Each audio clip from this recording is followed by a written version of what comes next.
जाए। एक प्रसंग आता है, हमने कहा एक आध बार सुनाया भी है कि एक सीधा साधा भगत था, उसने सुना प्रवचन में कि बिना गुरु के मुक्ति नहीं। तो उसने कहा कि अब हम तो गांव की गाय चराते हैं, तो अब हम भी ले लें गुरु मंत्र। तो कथावाचक जो पंडित जी प्रवचन करता थे, वो जब कभी भीड़ में जाने की कोशिश करता, उसे रोक दिया जाता। तो उसने सोचा मुझे गरीब की पहुंच इन तक कैसे होगी। तो एक दिन देखा कि शौच गांव के बाहर जाते, पहले लेटरिन की व्यवस्था नहीं थी वो तो गांव अच्छा शौच में 10-20 लोग थोड़ी जाएंगे, अकेले ही जाएंगे ना, कोई रोकने वाला, टोकले अंजाद लिया। और शौच के समय पहुंचा तो रबड़ी उबड़ी पाए प्रवचन करता, तो उसमें अरे उनका गुरुजी गुरु मंत्र दे दो, आप तक तो पहुंच होती नहीं, गुरु मंत्र दे दो आप हमें। अब वो बोले बहुत जोर की लगी सोच, बोले नहीं बस गुरु मंत्र दे दो हमें। और उन्होंने सोचा गवार आदमी बचेगा नहीं, मतलब छोड़ेगा नहीं हमें। तो उन्होंने कहा देखो शाम के मिलना। बोले गुरुजी जब तक गुरु मंत्र, बोले धत गपोचंद ऐसे। उसने समझा गुरुजी ने गुरु मंत्र दे दिया। अब वापस हुआ धत गपोचन शुरू, कमरे में जाके अपने रात दिन वही धत गपोचन। अब बोलो कोई नाम है, गुरुजी का ध्यान और इस नाम का जप, धत गपोचन शुरू। पत्नी जाती कुछ भोजन रख देती तो पाले बस आंख मूंदे, धत गपोचन। ठाकुर जी ने रुक्मिणी जी से कहा कि चलो भक्त पुकार रहा है, हमें दर्शन देना पड़ेगा उसे। तो बोले प्रभु ऐसा भगत जिसके लिए आपको दर्शन देने जाना है तो हमको भी लिवा चलो। बोले से है विचित्र भगत, लेकिन तुम कहती हो तो चलो। रुक्मिणी जी को साथ ले लिया। जिस घर में, तो बोले इस घर में है, उस कमरे में नाम जप कर रहा है। रुक्मिणी जी का पहले हम देखेंगे जाके कि आपकी भक्ति की महिमा कैसी होती है, क्योंकि आप दर्शन देने जा रहे हैं। तो रुक्मिणी जी साधारण स्त्री के वेश में गई और वो तो धत गपोचन ऐसे शुरू। रुक्मिणी जी ने कहा ना राम न बोला, न कृष्ण न हरि, ये धत गपोचन को सलाम है।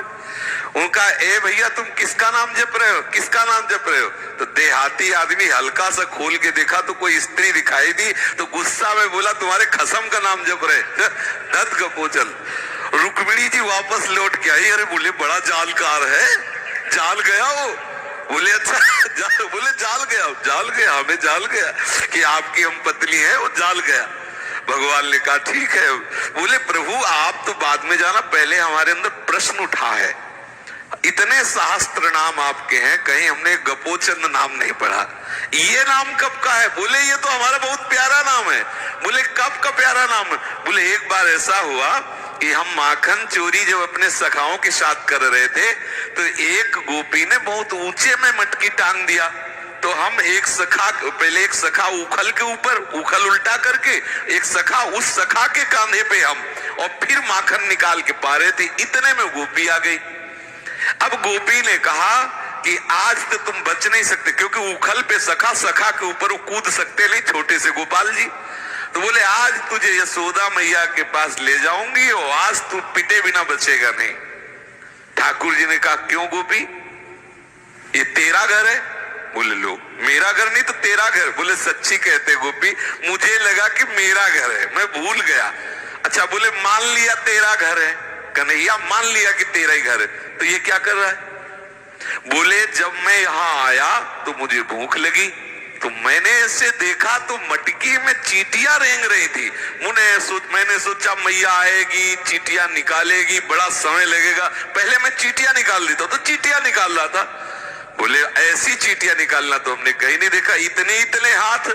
तो बोले जिस चींटी में अंगुली रखते वो नीचे चली जाती, तो खबो के निकाल रहे थे। बोले तो फिर मुंह में क्यों लगा है। अब बोले मक्खी आके जब मुंह में बैठती तो हटाने की कोशिश इसलिए इस हाथ से नहीं कर सकते क्योंकि छीका पकड़े हुए हैं, और इसमें था दही। अब नहीं वाली तो ऐसे कर दिया तो मुंह में लग गया, तब उनका धत गपोचल। तो बोले उसी दिल से हमारा ये प्यारा नाम, पर ये हमारे पर्सनल लोग जानते, सब नहीं जानते। अब आप देखो गुरु पर विश्वास करके धत गपोचल जपा, तो ठाकुर जी ने प्रमाणित कर दिया कि ये बात ऐसी।